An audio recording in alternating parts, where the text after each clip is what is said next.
Alors voici une animation qui représente bien ce que vous avez fait en classe. Vous retrouvez un premier dipôle qui est une pile avec deux bornes, une borne plus, une borne moins. Un autre dipôle qui est la lampe, on voit ici les deux bornes. Un troisième dipôle qui est un moteur avec ses deux bornes et enfin un interrupteur. Et lorsqu'on ferme cet interrupteur, comme en classe, vous avez la lampe qui brille et puis le moteur qui tourne vers la gauche dans ce cas-là. Alors en classe, vous aviez vu que quand on inversait les bornes de la pile, autrement dit lorsqu'on branche la pile dans l'autre sens, ce que je peux faire ici en cliquant sur ce petit bouton jaune, et bien on avait vu que le moteur changeait de sens, souvenez-vous. Tiens, je le fais là, hop, j'ai inversé les bornes de ma pile. Tout à l'heure mon moteur tournait vers la gauche, maintenant il tourne vers la droite. Je recommence, j'inverse encore les bornes de la pile, hop, cette fois-ci, mon moteur tourne bien vers la gauche. Comment expliquer ce phénomène? Eh bien on va être obligé d'essayer de comprendre ce que c'est que le courant électrique. Alors le courant électrique, c'est pas très compliqué à comprendre. Le courant électrique, c'est de l'électricité qui circule. Alors l'électricité, qu'est-ce que c'est? Ce sont des petites particules, des petits grains d'électricité qui sont ici dans tout mon circuit, vous avez vu, ce sont ces petits grains bleus, ce sont des grains d'électricité. D'accord? Alors ils sont dans mes fils, d'accord? Ils sont même dans ma lampe, ils sont aussi dans ma pile. Et tant que j'ai pas fermé mon interrupteur, vous remarquez que ces grains d'électricité restent à leur place.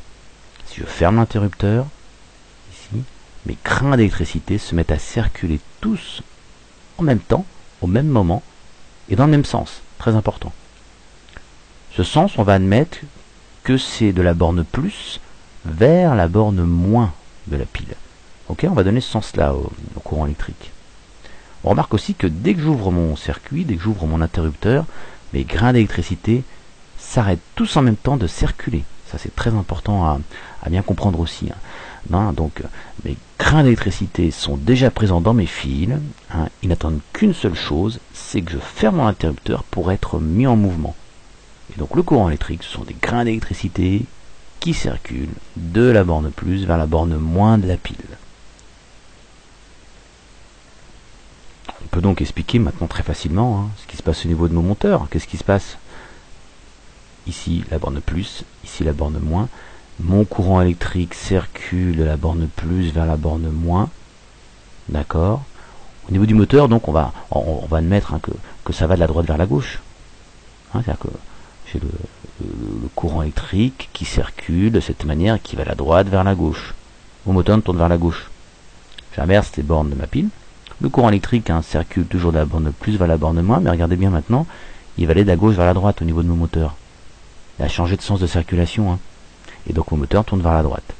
Si à nouveau j'inverse les bornes de ma pile, le courant électrique circule de la borne plus vers la borne moins, et donc ici fait tourner le moteur dans l'autre sens.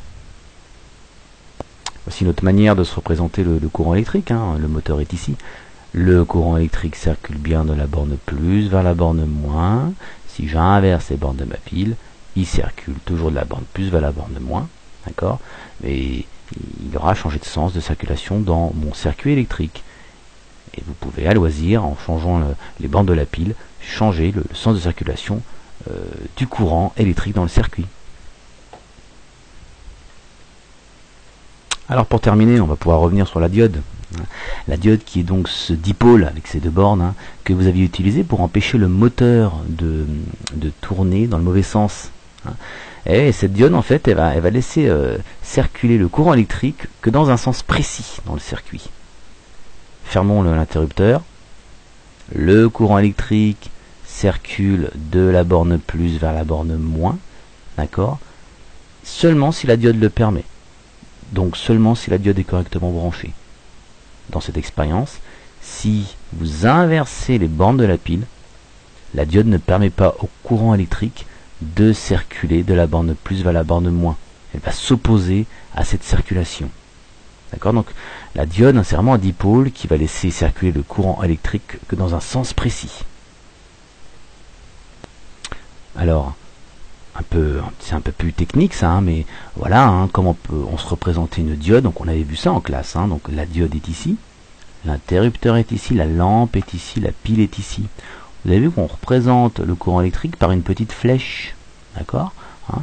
Voici le sens du courant électrique qui circule de la borne plus vers la borne moins. D'accord, la diode est correctement branchée, le courant électrique peut circuler, c'est ce que je représente avec ce petit curseur. D'accord. Dans la deuxième expérience, j'ai inversé ma pile. Le courant électrique ne peut pas circuler. D'accord. Pourquoi? Parce que ma diode n'est pas dans le bon sens. Elle empêche donc le courant électrique de circuler. On reviendra là-dessus en classe, hein, là, au prochain cours.